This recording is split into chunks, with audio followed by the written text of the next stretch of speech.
नहीं हो पाया और ये किताब फिर प्रकाशित नहीं हो पाई। बाद में उनकी जो लिखत पढ़त हमें मिली तो उसमें ये फाइल, तैयार फाइल रखी हुई थी जो साहित्य भंडार को हमने दी और उन्होंने इसको तुरंत तैयार कर दिया।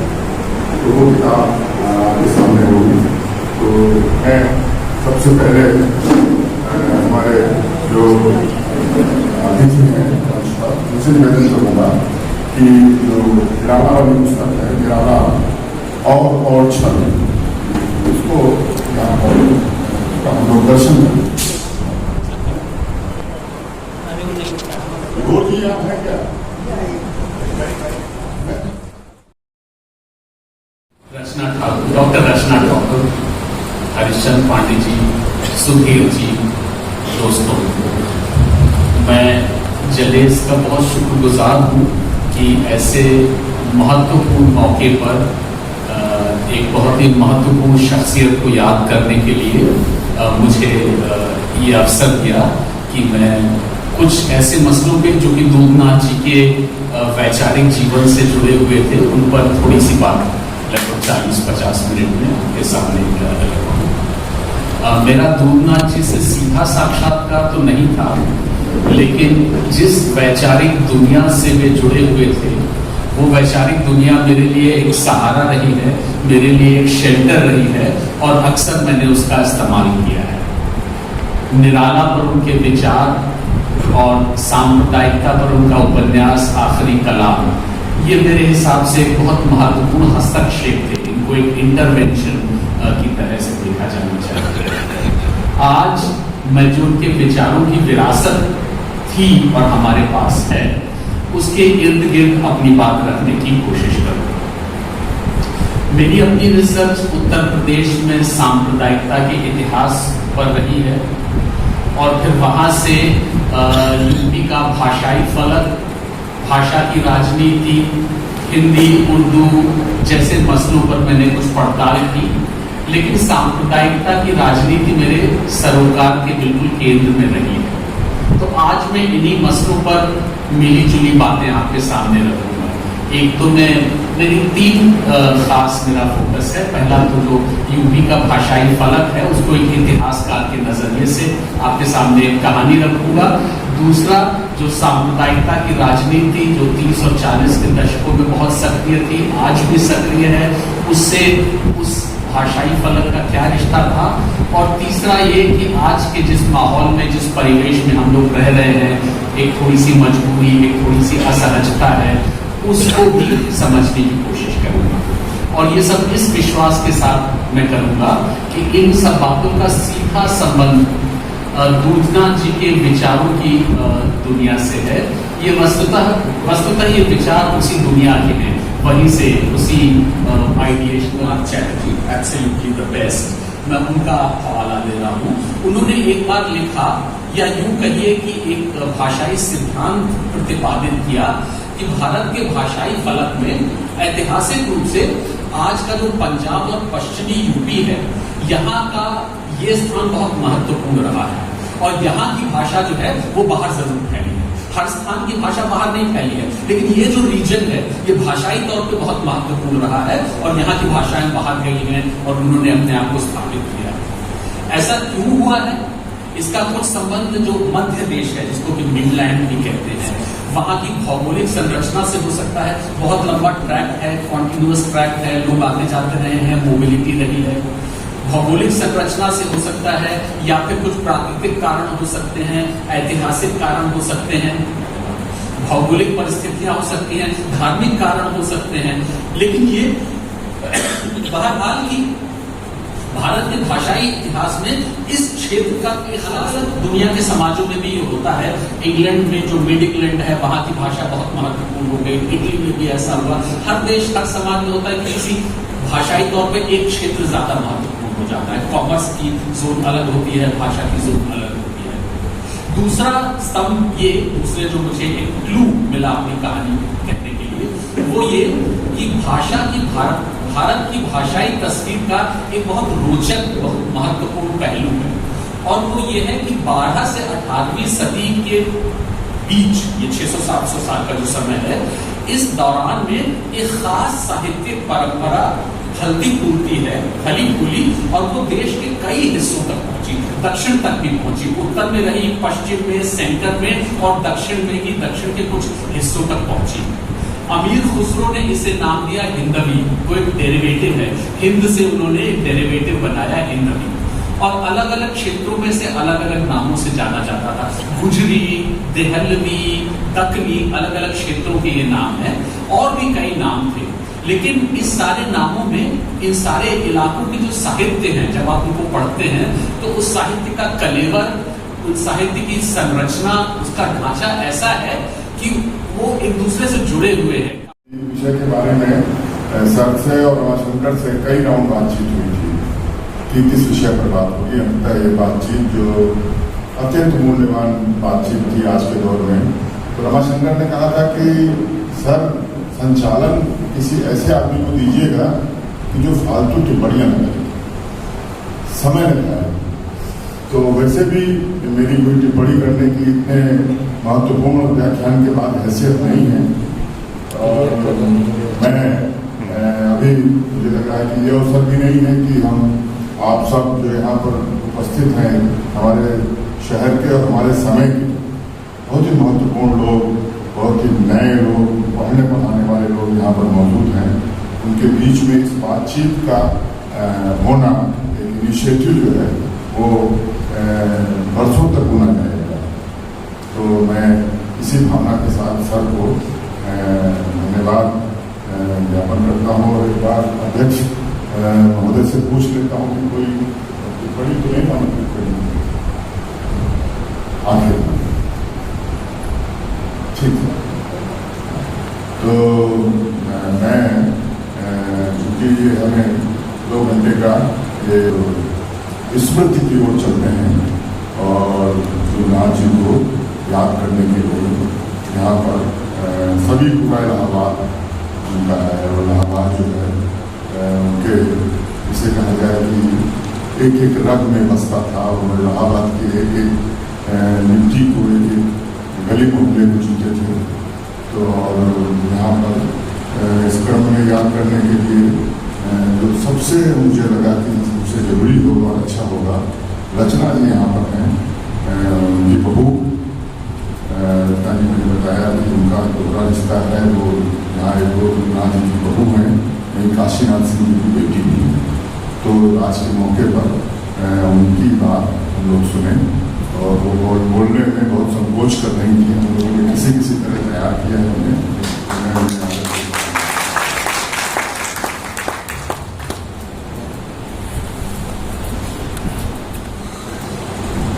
आज के आयोजन में उपस्थित सभी साहित्य प्रेमी और साहित्य के छात्र, विद्यार्थी, पापा के कुछ शिष्य जो यहाँ उपस्थित हैं, सभी को मेरा अभिवादन। प्रोफेसर सलील मिश्र और प्रोफेसर हिरण चतुर्वेदी, प्रोफेसर हरीश पांडे जी और संतोष भदौरिया जी, प्रोफेसर संतोष भदौरिया जी, सभी को मेरा सादर प्रणाम। आज पापा को याद करते हुए कुछ बातें आपसे साझा करूंगी, क्योंकि पापा के साहित्य पर, साहित्य की विवेचना, उनके लेखन के बारे में आप जानते हैं, आपके पास उनका साहित्य है, उसका विश्लेषण और समीक्षा करने के लिए बहुत से लोग हैं। मैं कुछ व्यक्तिगत बातें आपसे साझा करूंगी। मेरी शादी के पहले से लेकर आखिरी समय तक की पापा से जुड़ी बहुत सी बातें याद आ रही हैं। बात 1985-86 की होगी, तब मैं उन्हें चाचा कहकर संबोधित करती थी। तब वह दाढ़ी नहीं रखते थे। एक तस्वीर मुझे भी पापा की, जिसमें कि उन्हें उसने दाढ़ी नहीं है, पैंट शर्ट पहनते थे। जब भी वो बनारस आते थे, मिल्क केक का बड़ा सा पैकेट लेकर आते थे, और हम भाई बहन कुछ घंटों में उसे चेक कर जाते थे। पापा से जुड़ी है मेरी पहली स्मृति, जो मैं आप लोगों के साथ साझा करूँगी। उसके 1.5-2 वर्षों के बाद दोनों मित्र समधी बन गए थे। शादी के बाद अनिमेश पुणे वापस चले गए थे क्योंकि मेरा एक MA का पेपर बाकी था, होना था, इसलिए मैं नहीं गई साथ। मैं इलाहाबाद में थी। एक दिन पापा ने कहा कि रचना कल सुबह बनारस चलेंगे, और मैं बता नहीं सकती उस समय मुझे कितनी खुशी हुई। पापा ने मेरे मन के भाव कैसे पढ़ लिए थे। शुरू में तो मुझे वो खुद बनारस छोड़ने जाते, क्योंकि वो मोबाइल का जमाना तो था नहीं कि सलूशन पहुंचे और समाचार दे दिया। तो अक्सर जब भी मैं इलाहाबाद में होती और मुझे बनारस जाना होता तो पापा मुझे लेकर बनारस तक जाते थे, वो मुझे अकेले नहीं जाने देते थे। पापा को जो भी नजदीक से जानते हैं वे ये जरूर जानते हैं कि पापा कई बार ऊपर से दिखते थे कुछ सख्त, लेकिन भीतर से कितने उदार और कोमल। वह घर आने वाले धोबी, नाई, माली, जमादार सभी से एक संवेदनात्मक रिश्ता कायम करते थे।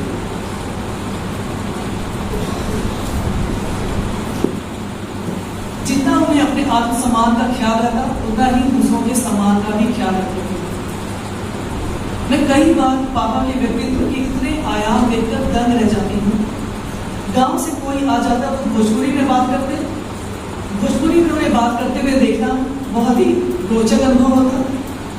यहाँ तक कि बहुत से साहित्यकारों के साथ भी वो भोजपुरी में बात करते थे, जिससे बहुत अंतरंगता और आत्मीयता होती। जैसे कवि केदारनाथ सिंह, जिन्हें मैं केदार बाबू जी कहती थी, उनसे वो हमेशा भोजपुरी में ही बात किया करते थे। बांग्ला साहित्य में उनकी इतनी रुचि थी। रविन्द्रनाथ टैगोर से लेकर विमल मित्र, शरद चंद्र, आशापूर्णा देवी, महाश्वेता देवी, उसके बाद भी समकालीन कवियों में सुभाष मुखोपाध्याय और सुनील गंगोपाध्याय जैसे कवियों को बांग्ला में पढ़ते थे। कलकत्ता विश्वविद्यालय में भी उन्होंने काम किया था उस समय तक।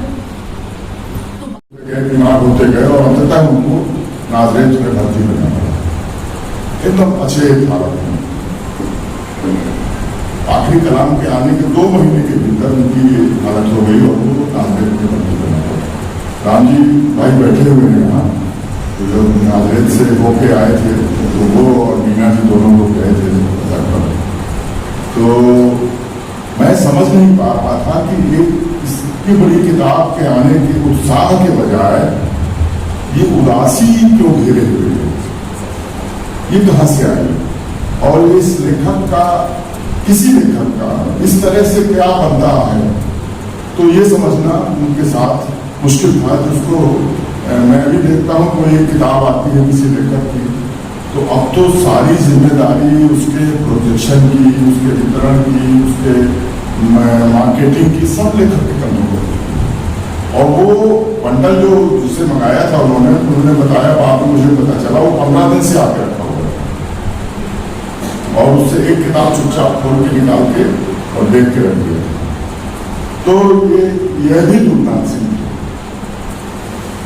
तो हम लोगों ने तरह तरह से देखा है। और मैं फिर रमा शंकर की चेतावनी को फिर याद करता हूँ, और अभी अध्यक्ष जी के पहले मैं चाहता हूँ कि ये क्रम हम लोगों के अग्रज और हम लोगों के हमें सहाया तो नहीं देती, हम लोग उनको वैसा ही मानते हैं। प्रोफेसर संतोष भदौरिया जी करीब 20 साल का सघन साथ उनका वर्धा से आने के बाद यहाँ रहा, और शायद ही कोई दिन रहता रहा हो कि वो वर्धा केंद्र में, तब वर्धा केंद्र में थे, वो ना जाते रहे हों। मैं उन्हें आमंत्रित करता हूँ इस क्रम में।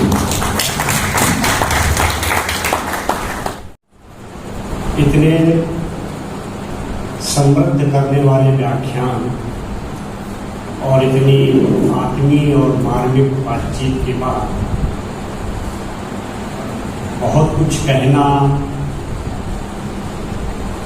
मेरे लिए तो संभव नहीं है, मगर कुछ बातें चूंकि यहाँ हूँ तो कहूँगा आप लोगों से। और उनकी जो भी स्मृतियाँ हैं मेरे पास, उन्हीं के हवाले से कुछ बातचीत आपके सामने करना चाहूँगा। इसके लिए कहा गया कि धार कभी लौटती नहीं है। उसी किताब में दूधनाथ जी ने लिखा है कि हम अपने पूर्वजों के स्मृति चिन्हों को सुरक्षित करने में यकीन नहीं करते। हम दहन और विनाश और उपेक्षा और तिरस्कार करने में यकीन करते हैं। हमारी उदासी और हमारी विस्मृति दार्शनिक है। पूर्वजों से जो हमें मिलने वाला है उसे ले लेते हैं, फिर उन्हें भूल जाते हैं। हम सभी जानते हैं कि ये दौर विस्मृति का दौर है। हमारी स्मृतियों से बहुत कुछ पोंछ देने की कवायद ये जो सत्ता है, जो संरचना है, ये कर रही है कि जो कुछ ऐसा है जो धवल है, जो उजला है, जो उज्ज्वल है, उसको कैसे मिटा दिया जाए, पोंछ दिया जाए। इतिहास को समझने, इतिहास को देखने का जो एक बोध हमने बहुत दिनों से निर्मित किया था, और जिस इतिहास बोध की बात हमारे सलीम मिश्र जी, जिनको सुनना और सुनकर मैं पहली बार सुन रहा था, बड़ा समृद्ध हुआ। तो ये जो स्मृतियों को खत्म कर देने का एक लगातार षड्यंत्र और प्रयास चल रहा है, उस समय में, ठीक उस समय में दूधनाथ जी को आज के दिन याद करना शायद सबसे जरूरी कार्यभार हमारा हो सकता है, होना चाहिए। इसलिए मैंने सुधीर जी से, जो बांदा ज़्यादा रहते हैं, उनसे ये आग्रह किया था कि सुधीर जी, ये 17 तारीख हम लोग निश्चित कर लें कि दूधनाथ जी के बहाने हम कोई ना कोई बातचीत करेंगे। और इतना समृद्ध समूह यहाँ बैठा है, इतने लोग बैठे हैं जो दूधनाथ जी के विद्यार्थी रहे हैं, जो उनके परिवारीजन हैं, जो उनके संगी साथी हैं, जो उनसे सहमति और असहमति रहने वाले हैं, घोर असहमत रहने वाले हैं, फिर भी कोई रिश्ता उनका उनसे बनता है और बनता रहा है और आज भी है। इसलिए सभी लोग यहाँ एकत्र, जो इस शहर में चल रहे थे, कुछ कृतियों को लिखने के बाद और किसी भी उनकी रचनात्मकता को झूठ बोलने से ढक देने का जो एक लगातार एक शहर में माहौल था, उस माहौल में 2009 में जब मैं आया तो बहुत सारी स्थितियां ऐसी थी कि ये ठीक ठीक समझना, हर दूसरा व्यक्ति जो मिल रहा था वो उनकी कहानी, उपन्यास, कविता, संस्मरण की बात ना करके कुछ और बात करता था उनके बारे में। ढेर सारे किस्से थे लोगों के पास, उन किस्सों में याद करते हैं। और ये स्थिति रही कि जैसा सुधीर जी ने कहा कि एक उद्घाटन से लेकर वर्धा केंद्र से उनका 2018 तक का जो रिश्ता है, जो आवाजाही है, जो उनकी निकटता है, और मेरे साथ बैठने का या मुझसे बातचीत या जो भी हुई, उसमें मैंने जाना और कुछ पढ़ने के हवाले से जाना कि वो किस तरह के पिता।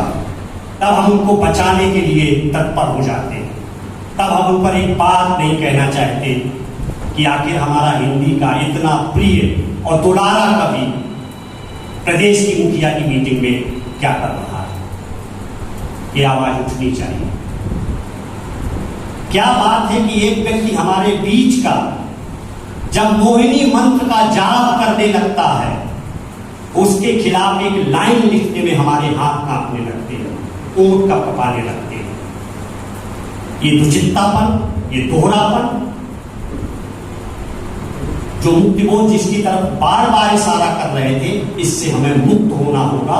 अगर कोई सामूहिक मुक्ति की बात और सामूहिक मुक्ति के रास्ते हम बढ़ना चाहते हैं, तो इन चीजों पर हमें ध्यान रखना चाहिए कि ऐसे सवाल अगर आते हैं तो इलाहाबाद बहुत मुखर रहा है बोलने में, और बोल भी रहा है, ऐसी बात नहीं है।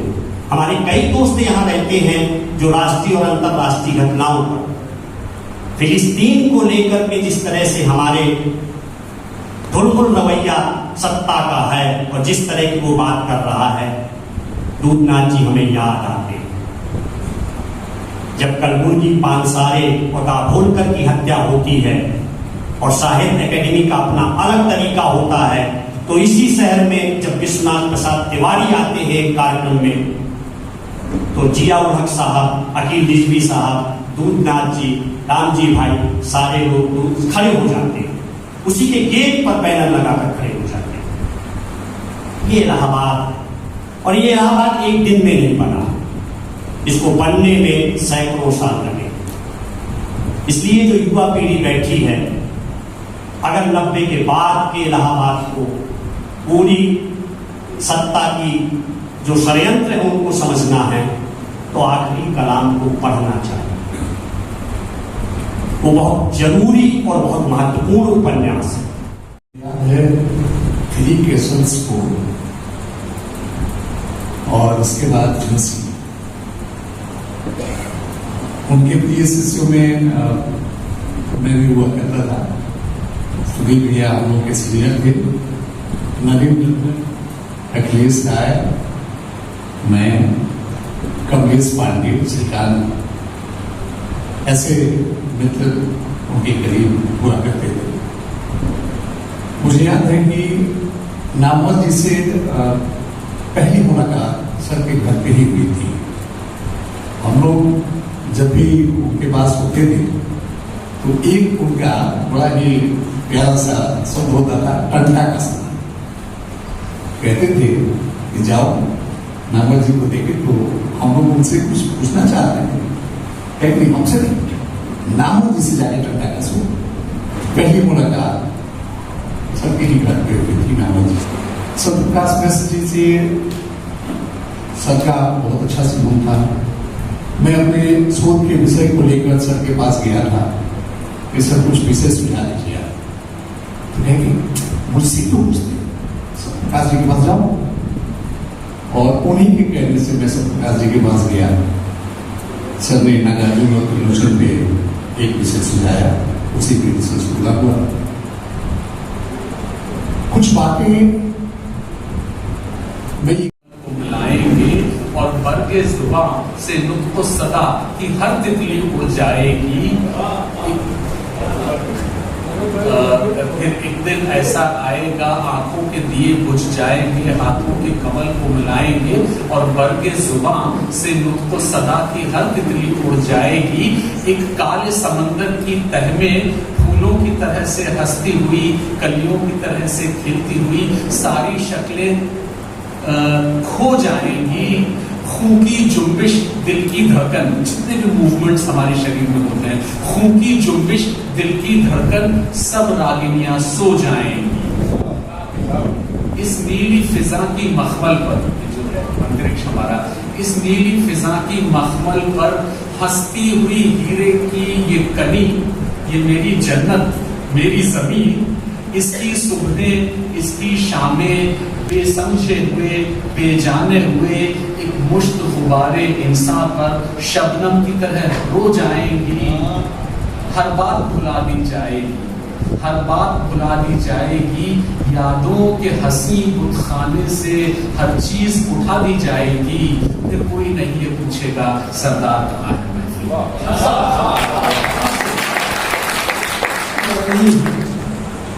सुधीर सिंह और उनका ये प्रयास आज सुखरात से कर सकते जहर दे दिया क्या लिखा कुछ लिख नहीं पाया।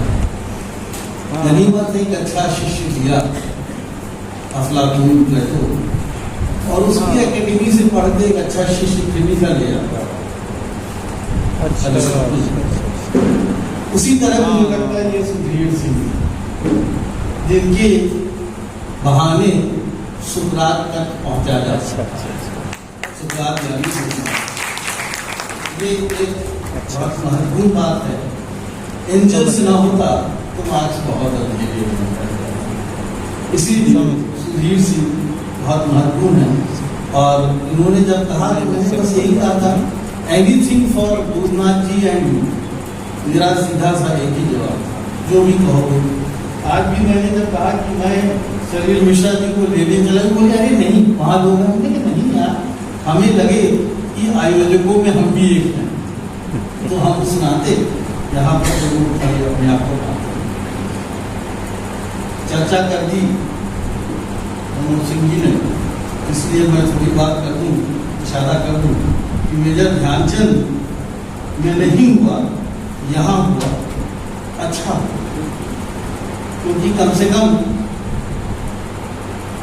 दूधनाथ जी का नहीं तो उनके पुत्रों का और मेरा जुड़ाव इस संस्था से बहुत जबरदस्त है।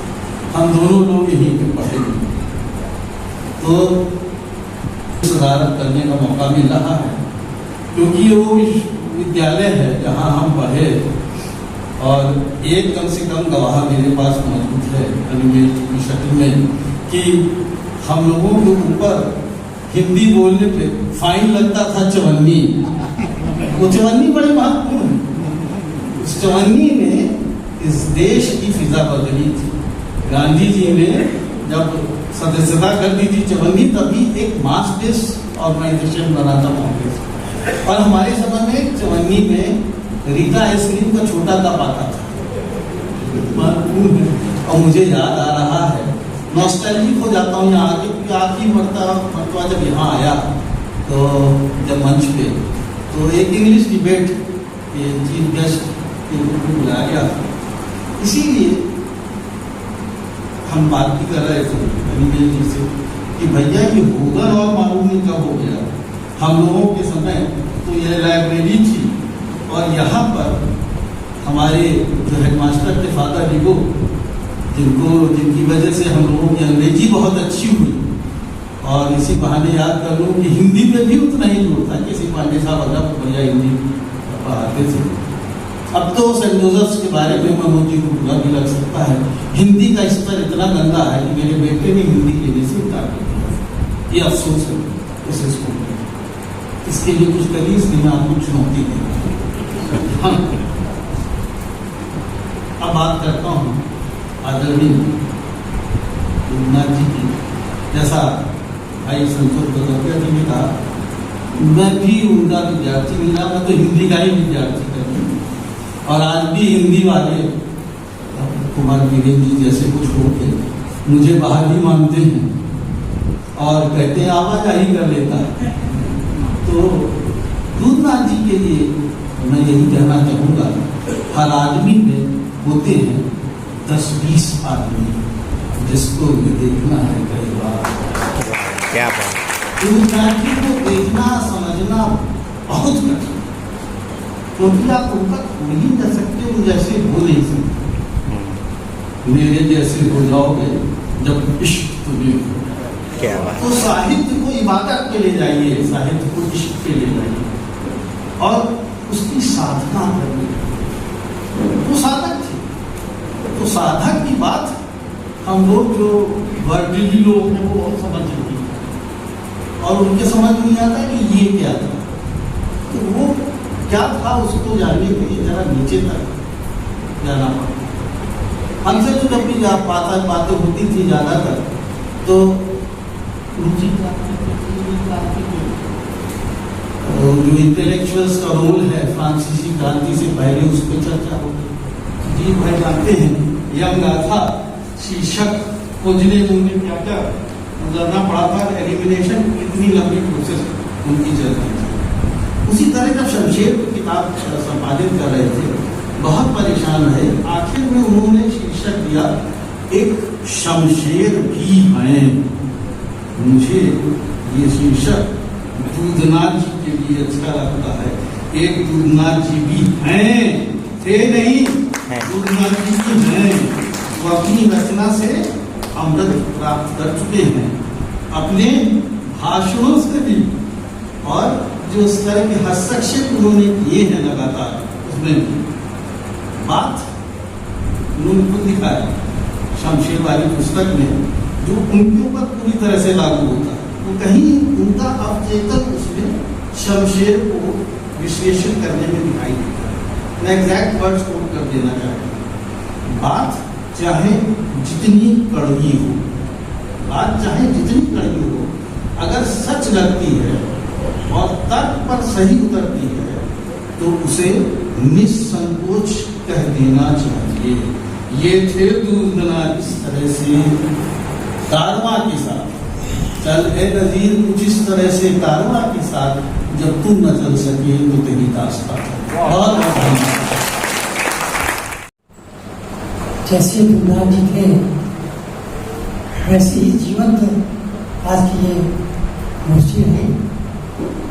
इसी जीवंतता के साथ उन्होंने जो हमेशा बल्कि का धन्यवाद है। मैं मुझे पुराने किस्से आ रहे थे, याद आ रहे थे, और सुना है हमने उनका परिवार बैठा हुआ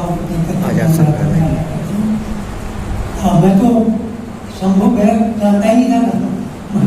गोष्ठी थी और एक कार्ड मेरे पास आया जलेश का कि शेखर जोशी की कहानी का पाठ हुआ है गुरुनाथ सिंह जी के यहाँ और उसका पता है शंभू बैरक में।